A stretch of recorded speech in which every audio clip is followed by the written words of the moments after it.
8 بہترین احادیث لے کر میں آپ کی خدمت میں حاضر ہوں۔ روایت حضرت ابن عمر سے فرماتے ہیں کہ نبی کریم صلی اللہ علیہ وآلہ وسلم نے ارشاد فرمایا، جماعت کی نماز اکیلی نماز پر 27 درجے افضل ہے۔ روایت ہے حضرت ابو ہریرہ سے فرماتے ہیں کہ نبی کریم صلی اللہ علیہ وآلہ وسلم نے ارشاد فرمایا، اس کی قسم جس کے قبضے میں میری جان ہے، میں چاہتا ہوں کہ لکڑیاں جمع کرنے کا حکم دوں تو جمع کی جائیں، پھر نماز کا حکم دوں تو اذان دی جائے، اور پھر حکم دوں وہ لوگوں کی امامت کرے، پھر میں ان لوگوں کی طرف جاؤں جو نماز میں حاضر نہیں ہوتے، ان کے گھر جلا دوں۔ اس کی قسم جس کے قبضے میں میری جان ہے کہ اگر ان میں سے کوئی جانتا ہے کہ وہ چیکنی ہڈی یہاں تو اچھے کر پائے گا تو عشاء میں ضرور آتا۔ روایت ہے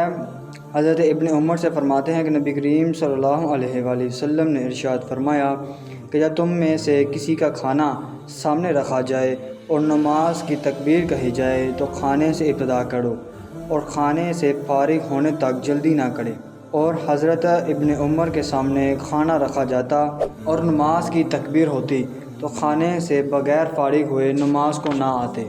حالانکہ آپ امام کی قرات سنتے ہوتے۔ روایت ہے حضرت عائشہ رضی اللہ عنہا سے فرماتی ہیں کہ میں نے رسول اللہ صلی اللہ علیہ وآلہ وسلم کو فرماتے سنا کہ نہ تو کھانے کی موجودگی میں نماز ہوتی ہے، نہ اس حالت میں کہ نمازی کو پیشاب پاخانہ دفع کرنا ہو۔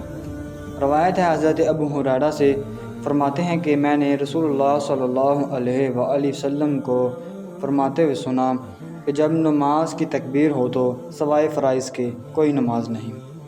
روایت ہے حضرت ابن عمر سے فرماتے ہیں کہ نبی کریم صلی اللہ علیہ وآلہ وسلم نے ارشاد فرمایا کہ جب تم میں سے کسی کی بیوی مسجد آنے کی اجازت مانگے تو اسے منع نہ کرے۔ روایت ہے حضرت زینب زوجہ عبداللہ ابن مسعود سے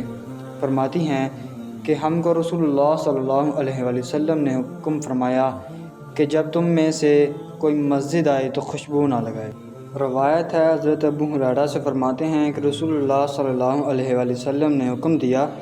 کہ جب تم مسجد میں ہو اور نماز کی اذان دی جائے تو تم میں سے کوئی نماز پڑھے بغیر نہ نکلے۔